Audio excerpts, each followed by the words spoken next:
This is a weekly planning video. I'm going to be planning for my third grader in his everything notebook. But before any planning session, I have to do a brain dump. 3 boys, I'm going to be planning all their notebooks today.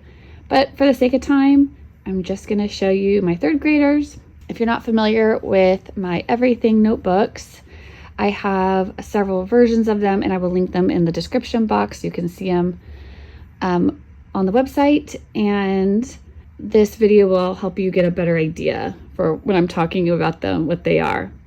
You may have noticed on my brain dump, I wanted to make bookmarks today. My mom sent me something on Facebook a while back for this idea, and so I picked up some ribbon at the Dollar Tree when I was there the other day. And I was like, oh yeah, I wanted to try making those bookmarks my mom sent me the video on. And we use bookmarks so much. We just, because you want to bookmark every single textbook or every book that the kids, they all have multiples, right?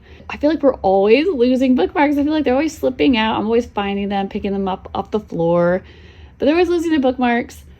And so I thought I would give these a try with the paper clips so they wouldn't fall out so much. My middle son thought they looked like birdies, from playing badminton. Okay, so this is my middle son, my third grader's everything notebook. And the basic idea is that there is a page, or sometimes 2 pages for every subject that we do each day. And I just do all my subjects every day. So all the lessons are short and sweet, but we just do a little nibble every day. So I don't really have to do any planning for this resource for Jesus in the Spotlight. This is one of my K. Arthur inductive studies for children that we do. It's just open and go.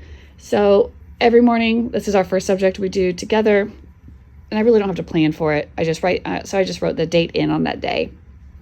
The next subject he does is his reading journal. He just reads on his own. This is his independent reading time that he does with his off his book list. And so things that he's going to be journaling on would be either for history or literature.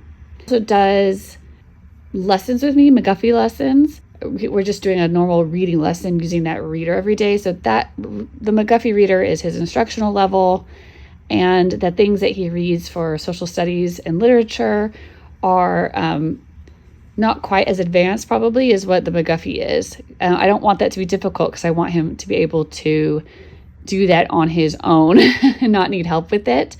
And a lot of those are reading for the content and just for a wider vocabulary. They build a lot of background knowledge, the more they read. So I recently heard too that children generally, I think not just children, but all people remember information better when it is in story form versus textbook form. But speaking of textbooks, this is Apologia Science, Astronomy. He is reading I cut it down to just one kind of titled section at a time. So it's just a few paragraphs. And this is the only thing I actually do any planning for, because I just do all the reading for the week and I highlight it. I do each little section a different highlight color and I color code it. You'll see here as I'm filling in his sheet. I just do fill in the blanks mostly, and I make sure it's the same color that I highlighted in so he doesn't get confused about what section to look back in. He is only in 3rd grade. Sometimes I do have him, I'll write him a note come find me and tell me what you learned about constellations today or something. And then you can see there's an illustration spot at the bottom there. We also do, so you can draw something there. We also do a lot of finding things online together and printing them out. I have tracing paper. He traces stuff. So lots of stuff can go there. And of course, I'm in control. I do not let him look things up on the internet by himself. His writing journal. Right now for his writing, we are using Gentle Grammar. And I will do a video soon where I go over an updated present curriculum that we're currently using. It always changes. You always make plans and then you always adjust, right? And I do have a 2-page spread for his math exercises. We use Right Start Math. He is actually about to finish. He's going to finish this book this year or this week. So I'm just checking to see I need to pull out any worksheets or anything, but it's really just assessments. It's assessments and review. So you can see me pulling out an assessment he's going to be taking. And whenever I tape anything in, or if anybody else does this with a notebook, if you're going to tape something, glue something, staple something in, don't you always cut it a little more narrow and a little more short so that it fits? It doesn't run into the binding or anything like that. It fits better. I don't like things sticking out of the notebook where they get folded and caught and that kind of stuff. So I always cut things down a little bit. So I was just fixing his assessment in there for him. And then I'm on to the next day, back to Bible journal. It's our first subject. For the sake of time, I do just head all his notebooking pages for him because I was just finding that he's only 8 and there's too many wrong dates written in or forgotten dates and stuff like that, and it does help me to check his work. And I go back and I enter into my planner, my master planner, what we do based off what I put into the notebook. So I do all my planning actually in the everything notebooks first, and then I go back and I write it into my master lesson planner. And I keep that, my master plans for my records for the state in case, God forbid, I ever have to prove that we were doing school. For spelling right now, we paused our regular spelling, McGuffey spelling, and we're doing spelling boot camp.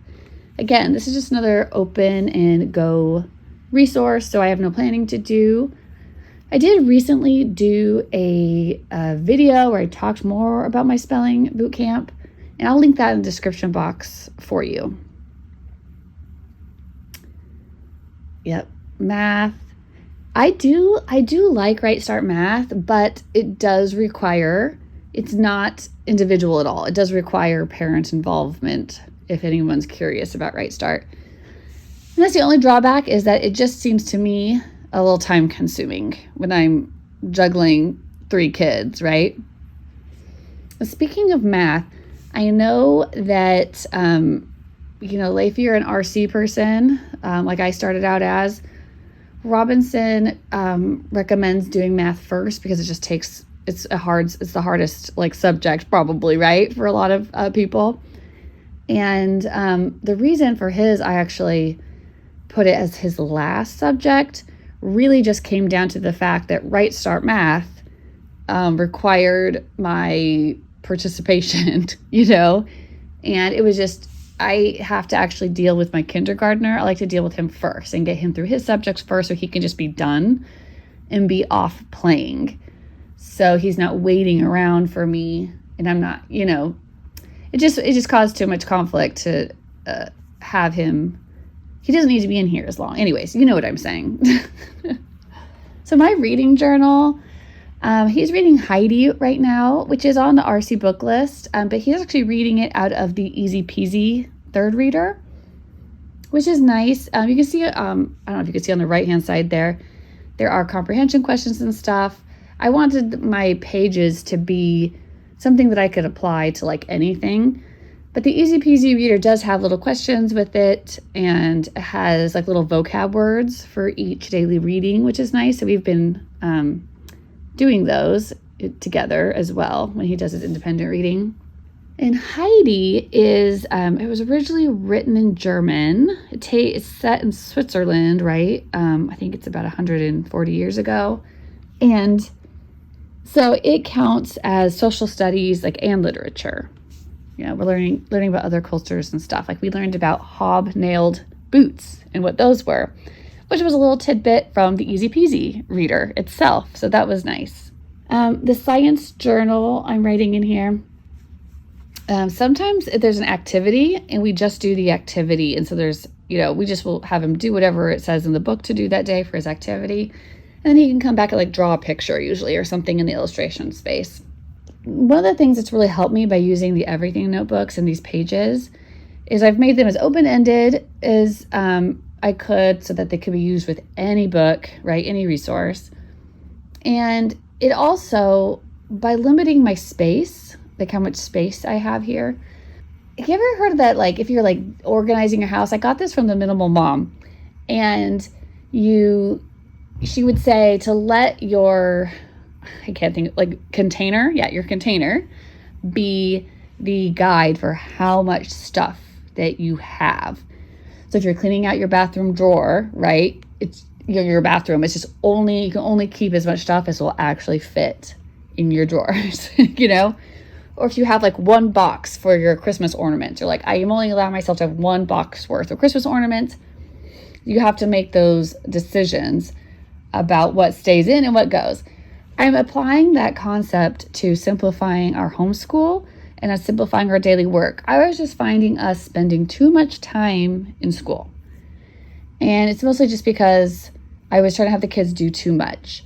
So this has struck a really good balance to limit the space for each subject that I have.